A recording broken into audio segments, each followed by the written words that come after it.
Þetta erindi unnið upp úr þessari bók sem ég er með hérna og heitir The Bardo Guidebook. Og í henni ekki að ræða lýsingar á hugsanlegri tilveru handan þessa lífs. Það engar slíkar lýsingar, hvernig, eða mjög lítið allavega.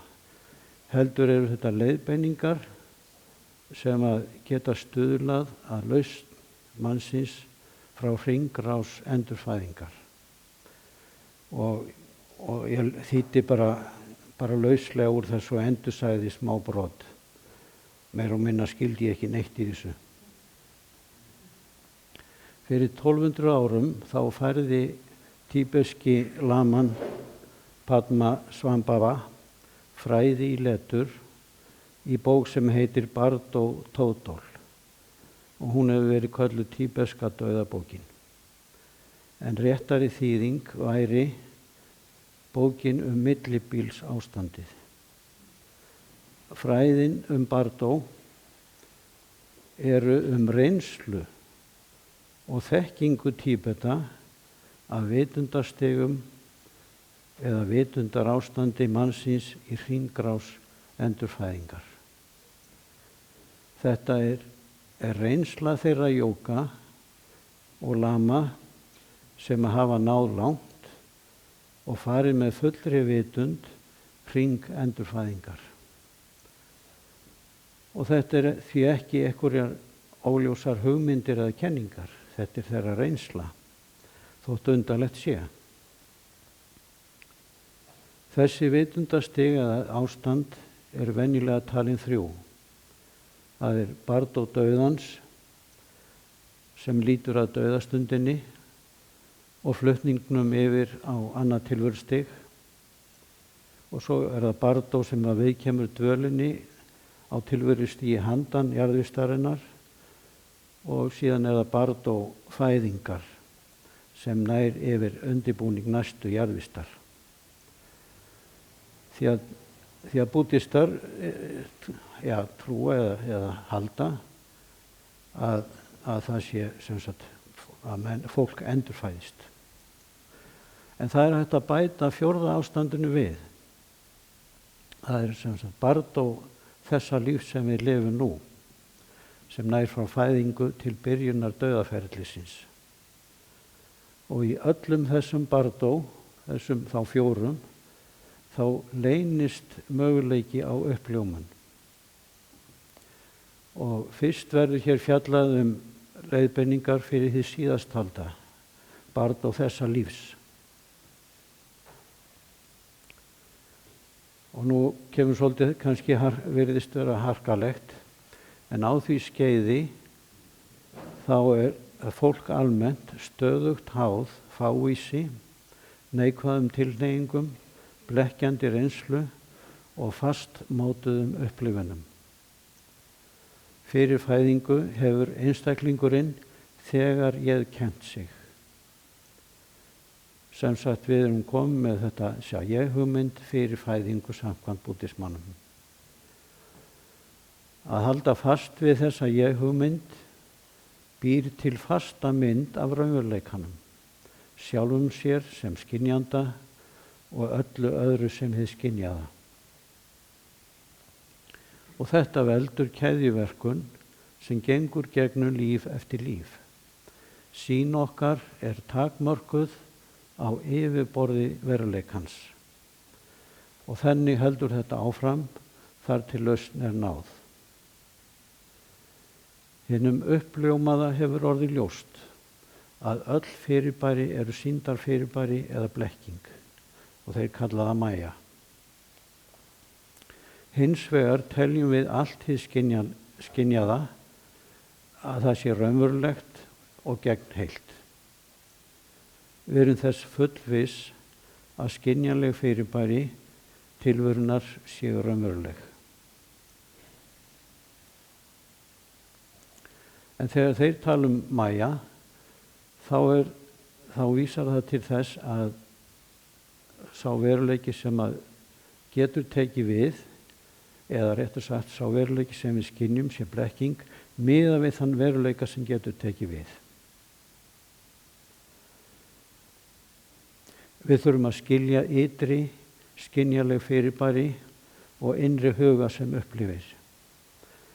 Jafnvel getum við uppgötvað að hinn gamli sökudólgur, ég-kenndin, hefur enga stoð.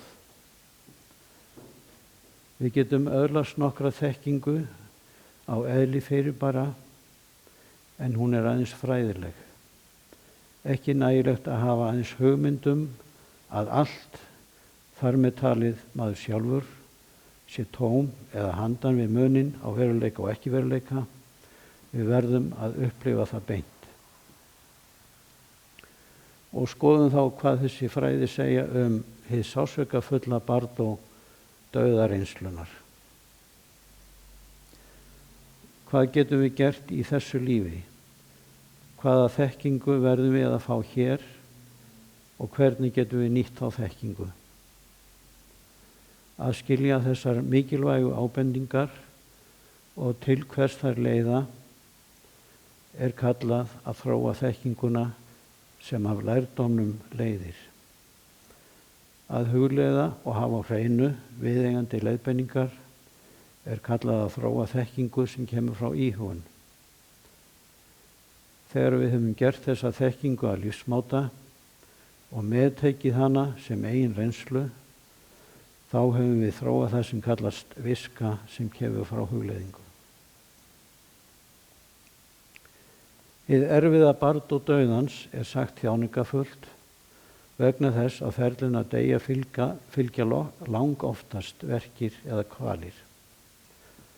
Þótt dauðins taki stundum fljótt af, þá fylgir samt nokkur kvöl. Jafnvel þótt dauðinn komi þegar einstaklingurinn er í dái eða yfirliði. Þá upplifir hugurinn þjáningu vegna þess sem þeir kalla rof á lífskraftinum. Þetta vísar til eyðingar lífsbrautar þar sem að prana sem styður við líkamann dvelur. En prana hjá þeim er lífsorka sem að streymir stöðugt líkamann og satt að segja auðvelt að finna ef maður leggur sig eftir því. Til eru textar sem að lýsa innri og ytri merkjum sem vísa til andlátstundarinnar. Þessi merki segja til hvort dauðinn kemur eftir 6 ár, 6 mánuði eða jafnvel í næsta mánuði.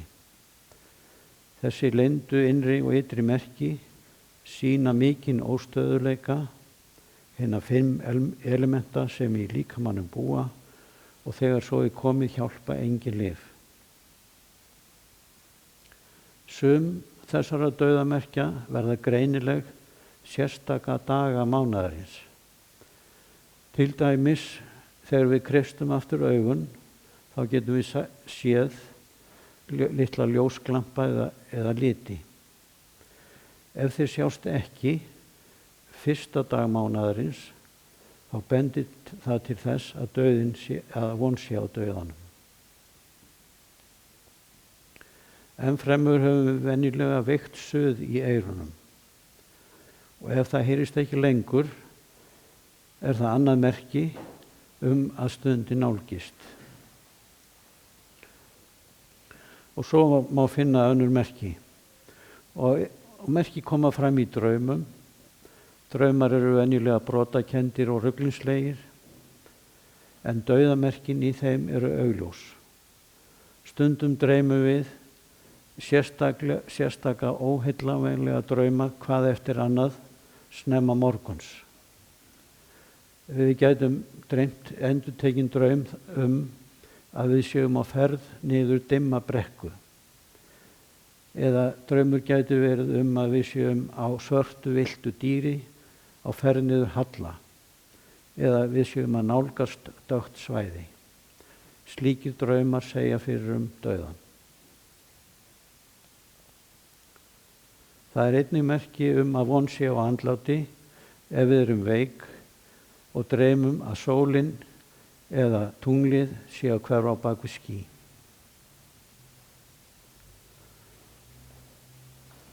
Önnur merki að stundin nálgist að lunderni okkar og persónuleiki byrja að breytast. Sá sem áður var ljúfur og góðlegur verður auðveldlega pirraður og gramur. Hvorki skilningur eða góðsemi annara hjálpar í slíkum tilfellum. Þegar slík merki koma fram, ætti fólk að snúa sér alveg að iðkun. Hið sársaukafulla bardódauðans tímabilið frá því að einstaklingurinn verður fyrir því sem dregur hann til dauða, þar til ljómi næsta bardó kemur fram. Hinn uppljómaði þarf ekki að fara í gegnum fleiri bardó en hann getur valið það. Engin munur á því rými sem innan líkamans og utan, nema stigsmunur vitundar. Og allt í lagi að endurtaka svona setningu. Það engin munur á því rými sem innan og utan líkamans, nema stigsmunur vitundar. Og það eru engin ytri mörk. Andlegur iðkandi hefur skilið að þótt líkami hans sé kjöt og bein, þá eru engin munur á skilningi hans og ljómunar ástandi. Hinn andlega viska hefur einfaldlega ekki komið fram. En þegar líkaminn deyr, mun hún birtast. Aðalatriði fyrir hinn andlega nema að hann þurfi ekki að fara í gegnum upplausnarferlið. Jóginn getur dáið á þrennan hátt, eins og lítið barn, eins og förubettlari og eins og ljón. Viðhorf barnsins merkir að hugsanir dauða eða ekki dauða eru fjarri. Að deyja eins og bettlari merkir að jóginn skeytir ekki kringumstæður dauðans. Sumir eru sérlega hryggir við brotthvarfið vegna þess að þeir eiga erfitt með að yfirgefa ættingja. Og foreldrar ungra barna finna mjög fyrir þessu auðvitað. Í því sambandi fróðlegt að rifja upp orð Milarepa, sem var einn mesti jógi Tíbets uppi 1052 til 1135. En hann sagði: Megi ég á dauðastund minni deyja einn, án einhvers sem grætur, án ættingja sem syrgja. Megi ég deyja í einangrun, svo enginn sjá í kroppin á eftir. Að hafa rofið allar bindingar við kringumstæður kallað að deyja eins og ljón. Þegar ljónið finnur að dauði nálgast, dregur það sig í einangrun. Fyrir þann sem ætlar að nýta sér dauðaferlið gott að fara með vissa leiðbeiningar hvað að gerast og hvað ber að forðast. Og tíbeska dauðabókin leiðbeinir það. En fyrir suma nægilegt að aðstoðarmaður endurtaki hljóðið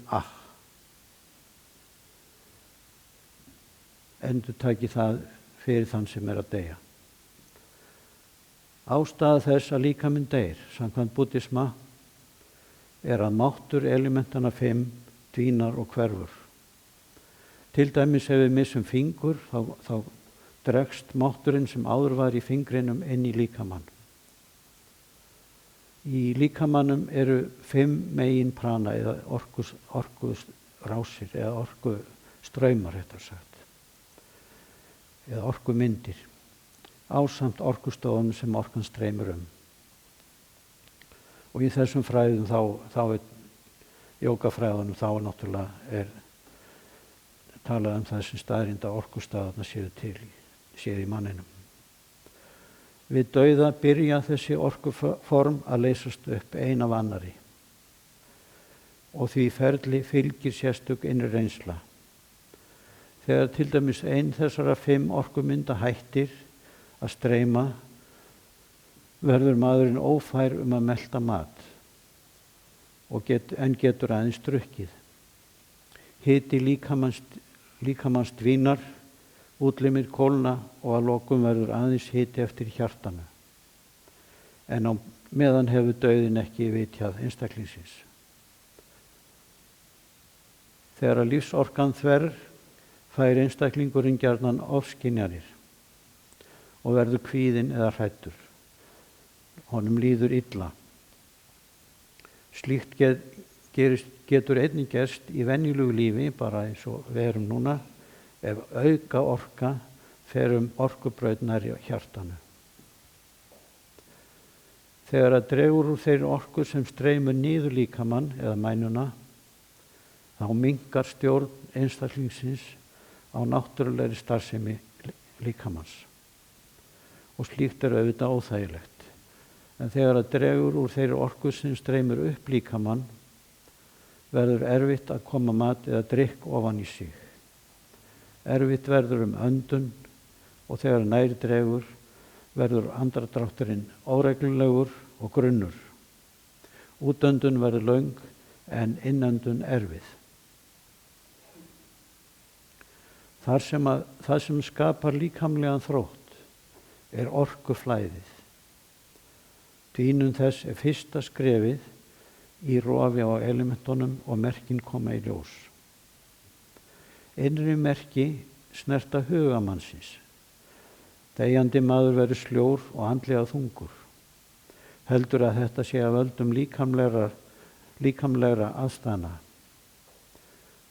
Honum finnst eins og hann sé að sökkva í jörðina. Hann verður fölur og finnur mikinn kvíða.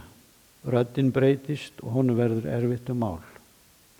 Augun missa fókus og rúlla aftur í höfuð og viðstöddum fer þá gjarnan að líða illa við að horfa á andlit hans eða óþægilega. Síðan dvínar það sem að kallast natihjól sem er hjartaorkustöðin. Ytri merki það að munnur og tunga verða þurr, varir verða fölar og þurrar og venjulega þegar við berum andlit svona þegar berum hönd svona fyrir andlitið, þá sjáum við hluta af úlliðnum. En nú það ekki mögulegt þegar svona komið og á þessum tímapunkti dauðinn mjög nærri. Innri merki að viðkomandi verður ráðvilltur og hefur ýmsar ofsýnir, hugurinn verður óljós og ruglingslegur. Stundum þekkir viðkomandi fólkið í kringum sig, en aðra stundina dettur hann út og ókunnugt hvað að gerast. Hinar ýmsu ofskynjanir fara eftir eðli manns. Illt hugarfar mun upplifa hræðilegar sýnir og hræðslu. En þeir sem eiga betra karma og hreinni huga gætu upplifað yndislegar sýnir. Þeir gætu séð fallegt landslag eða andlegan kennara sinn sem leiðbeinir þeim til skilnings. Þetta gefur til kynna hvers konar nemi einstaklingurinn hefur verið í barndóð þessa lífs. En vanti skilning á þessu, tekur vitundin líkamlegt form og fer annar hring endurfæðingar. En með skilningi öðlast vitundin hreina endurfæðingu og öðlast lausn. Þá ég með örfá brot úr kafla sem heitir Hvernig á að deyja. Við verðum að viðurkenna hverfurleika allra skilyrta fyrirbæra og þá sérstaklega að mannlegt líf sé hverfult. Þannig skiljum við mikilvægi þess að undirbúa okkur fyrir dauðann. Hvað það sem deyr ekki á augnabliki dauðans? Vitundin getur aldrei dáið. Í bókinni var reyndar talað mind sem þýðir hugur En það er bara spurning það hvaða skilning við leggjum í hugtök. Mér finnst betra að nota orðið vitund. En í bókinni er talað að bæði vitund og hugur lifi af. Það er vitund okkar sem heldur áfram að fara í gegnum endurtekið æviskeið. Aðeins það sem gagnast hugarástandi okkar getur verið hjálplegt á dauðastundinni. Að einbeita sér að því er sannarlega dýrmætt, en að hafa aðeins áhyggjur af líkamlegum þægindum er heimskulegt. Hinn versta ógæfa er að vita hvernig á að nýta núverandi og náttúrulegt vitundarástand okkar en gera ekkert til þess. Við vitum öll að það er endir á þessu lífi en vitum ekki nákvæmlega hvenær. Hvað hefur raunverulegt gildi á dauðastundu? Og í þessari bók segir það er persónuleg reynsla í dharma-iðkun. Að uppræta takmarkanir en þó sérstaklega innsýn okkar í jegleysi og tómið þjálfun okkar í innsýn, frjáls frá uppbyggingu hugans. En dharma-iðkun er það að virkja kenningar Búdda í eigin lífi. Á andartaki dauðans eru veraldleg gæði eins og peningar, frægð og veraldleg afrek algjörlega gagnslaus. Helsta hjálpin er skilningur okkar á jegleysi. Við ættum að spyrja, hvað mun hjálpa mér þegar ég dey? Þegar við eigum í erfiðleikum nú, getum við snúið okkur til fjölskyldu eða vina hjálp. Þegar við erum veik getum við leitað til læknis, en til hvers getum við leitað á dauða andartakinu. Þegar við hugsum ærlega þetta verður ljóst að aðeins hugleiðingariðkun mun hjálpa. Við ættum strax að undirbúa okkur fyrir dauðastundina.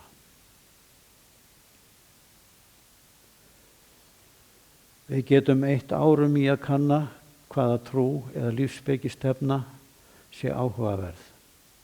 Jafnvel innan búddisma eru þrífst mismunandi heimspeki og mismunandi stigkenninga. Að læra einfaldlega þessar kenningar, hugsa þær og skýra í hug okkar reynist ekki nægilegt við andlátið. Aðeins það að nýta fræðslu í persónulegri reynslu í gegnum hugleiðingu mun hjálpa. Orð og kenningar hafa ekki mikið gildi þegar staðir gegn dauða. Leiddu hugana þessu og vita skaltu að raunhæfur skilningur og rétt hugleiðing getur hjálpað á dauðastundu. Lítið barn gerir ekki langtíma áætlanir. Ef tafarlausum þörfum þess er sinnt, þá er barnið hamingjusamt og ánægt. Tilraunir okkar til þess að forðast að sjá hið óumflýjanlega er barnaleg. En margir fullorðnir bregðast við á þennan hátt. Einbeita sér aðeins við að uppfylla brýnustu þarfir, flöktandi eftir því sem er fyrir framan nef þeirra og huga ekki að undirbúningi dauðans. En dauðinn kemur skyndilega og þá er þá seint. Það sem er raunverulega mikilvægt er að átta sig á jegleysi. Þegar að dauðinn nálgast á að sleppa öllum tökum á tengingum við maka, börn og foreldra, vini og ættingja, stöður og eignir. Til þess að tryggja lausn þarf að skera alveg á öll tengsl við allt slíkt. En það þýðir ekki að við eigum að hætta að elska aðra, svo sem nána ættingja.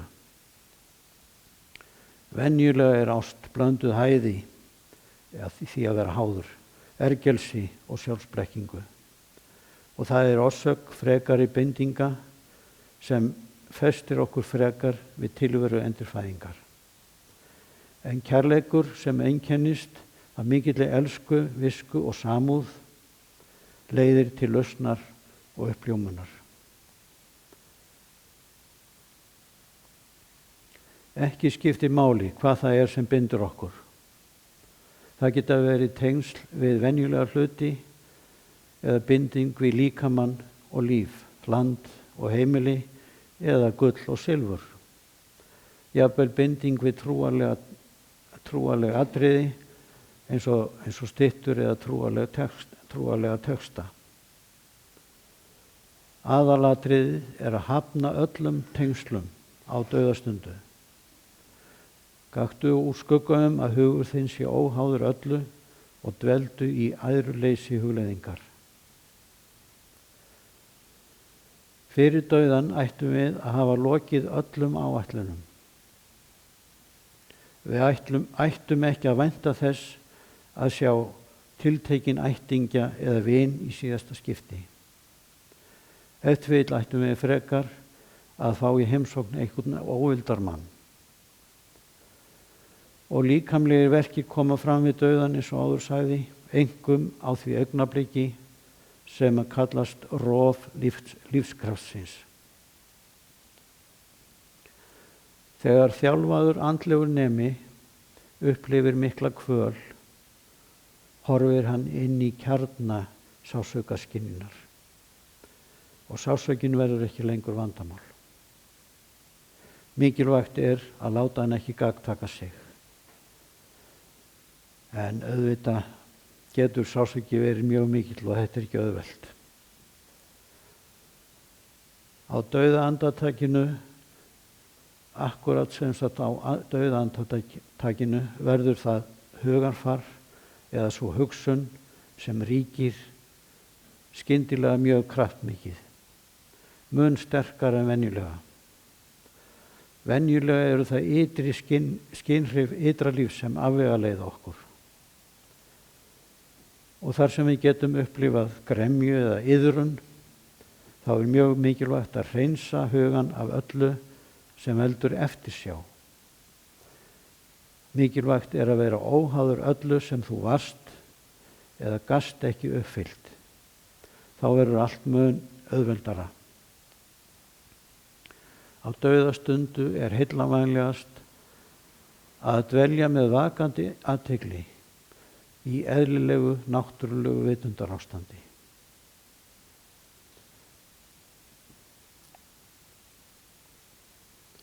Ástæða þess að við höldum áfram að reika í tilvist endurfæðingar er fyrst og fremst sú að við höfum ekki uppgötvað náttúrulegt hugafar, þetta óformlega og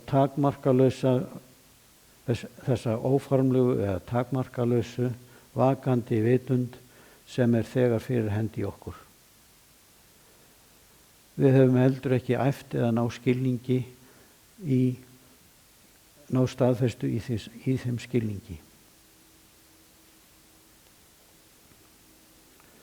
Ef við gætum einfaldlega hvílt í eðli náttúrulegs vitundarástand, mundi það gera gæfumuninn.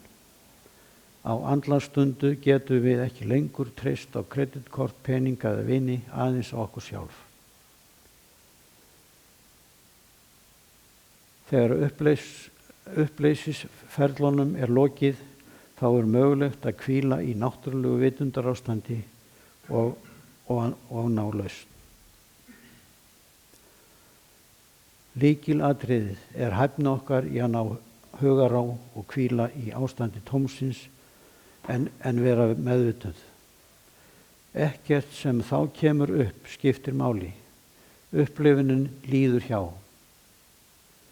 Þetta er aðalatriðið og það er ekki þörf á frekari tækni eða kennslu.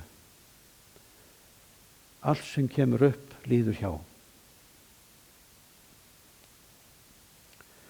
Ef við hvílum einfaldlega í þessu vakandi vitundarástandi tómsins og algjörlega hljóð, þá munum við ná lausn á eðlilegan hátt. Á því er engin vafi. Lausnin kemur sjálfkrafa.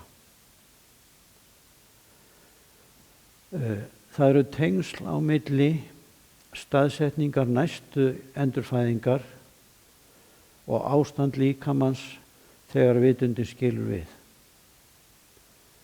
Ef vitundin fer til dæmis út neðri op líkamans, mun næsta bardó vera í einu af lakari sviðum tilverunar. Ef meðvitund hverfur út efri op eins og augu, eyru eða nef, þá verður næsta bardó í hærri, innan gæsalappa kannski, stigum manna eða æðri vera, en samt innan hringrásar endurfæðingar. Og þetta orðalag í hærri stigum manna verður að skoðast í ljósi þeirra menningar sem þessi fræði eru sprottin úr. Í okkar umhverfi væri eðlilegra að segja að við myndum fæðast í heillavænlegra umhverfi eða við betri aðstæður. Og því er best að einungis op hvirfil sé opið en önnur lokuð. Þegar vitundin fer úr líkamanum í gegnum orkustöð ofan á höfði, þá endurfæðist viðkomandi ekki í þessari hringrásar tilveru.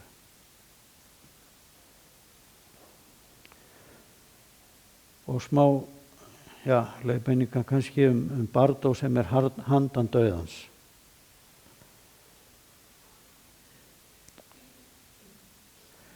Í bardó handan dauðans tekur annaðhvort við lausn eða skynvilla, heimur blekkinga, tvíhyggju og tilbúnings. Það þarf að skilja hvað fer fram í þessu bardó. Hvít birta mun koma frá orkustöð fyrir ofan höfuð og rauðleit birta frá naflastöð. Og þessi tveir orkustraumar mætast síðan í hjartastöð. Og við þetta missir venjulegt fólk alveg meðvitund og er þannig í 3,5 sólarhring venjulegast. Sá sem hefur iðkað andlegar æfingar getur mögulega skynjað vitundina nakta þegar þessi tveir orkustraumar mætast og þá öðlast hann hugljómun. Sá sem ekki upplifir þetta náttúrulega ástand vitundar fer annan hring endurfæðingar í samræmi við karma sitt. Í þessu bardó upplifir einstaklingurinn ýmsar tálsýnir og mismunandi ljós, 5 mismunandi liti, ljóssvipað sólarljós og ljóssvipað tunglsljósi, svo framvegis, og einnig myrkur. Eftir það tekur við ljómi heiðs himins, sem kallast í þessari bók grunnljómin. Þegar hér er komið skiptir mestu að hafa stund að hugleiðingu, því að hér getur lausn verið skammt undan. Hér er vendipunktur þess sem er áframhaldandi endurfæðing, áframhaldandi hringrás eða lausn. Vegna þess að allar skynigætar verur hafa nú þegar upplýsta vitund. Möguleikin er í okkur. Við bara lokum á þennan möguleika. Við erum búin að setja alls konar hindranir og slæður fyrir þennan möguleika. Ef við missum að þessari upplifun vegna sljórar athygli, koma gamlar venjubundnar tilhneigingar aftur og við hverfum á ný í takmarkaða tilveru. Hjá flestum stendur möguleikinn á lausn í örstutta stund. Síðan hverfur einstaklingurinn inn í tvíhyggju þess sem skynjar og þess skynjaða. Og bardó tekur við og allt virðist vera raunverulegt. Þá er það síðasta bardó fæðingar. Eða það er svona aðdraganda því. Eftir andlátið er huga okkar helst stjórnað af karmiskum athöfnum. ásamt fávísi, vitundastigi okkar og fleiru. Fávísi í þessum fræðum er það að sjá ekki hið sanna eðli okkar, grunnljóman. Eins og áður skiptir mestu að hafa iðkað andlegar æfingar. Þetta bardó er líkt draumi. Það virðist taka stuttan tíma. Og hér er best að reyna að losna við ótta og bindingar eins og oft áður. Leiðbindingarnar eru að hafna tilveru og ekki tilveru. Hvorugt er raunveruleiki, annað ekki heldur. Hjá flestum ríkir nokkur örvænting á þessu stigi, meðan leitað er eftir stað til að fæðast á. Vitundin feykist eins og lauf fyrir vindi þetta bardó. Og nú er gott að hafa hreinsa neikvæðar athafnir og hafa komið sér upp einhverju safni af dygðum. Úr ráðaleysi og fávísi birtast hugsanir í hug okkar á þessu stigi. Við löðumst að einhverju eða öðru uppkemur tilfinning skeytingarleysis. Á þessu stigi eins og því næsta og undan erum við með huglíkama sem virðist vera gegnheill og er lýsandi, lýsir upp umhverfið. Þarna höfum við skyggnigáfu, getum numið hugsanir annara og ferðast tafarlaust þangað sem við viljum. Tvær gerðir manna, samkvæmt þessum fræðum, fara ekki í bardó fæðingar.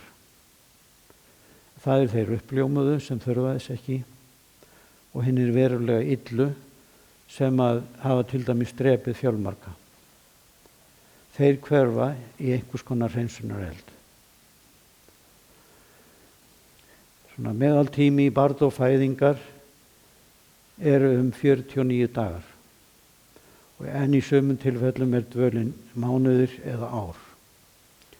Og fyrri helmingu tímans markast af reynslu og venjum fyrra lífs.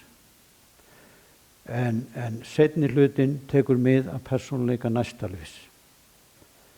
Endurfæðingin stjórnast af hluta af þeim afvegaleitum tilfinningum sem eru sterkastar.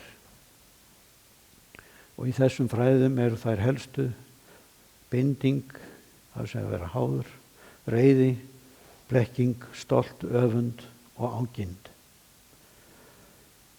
Ef við löðum sterkt að verðandi föður, fæðumst við kvenkyns og hins vegar öfugt.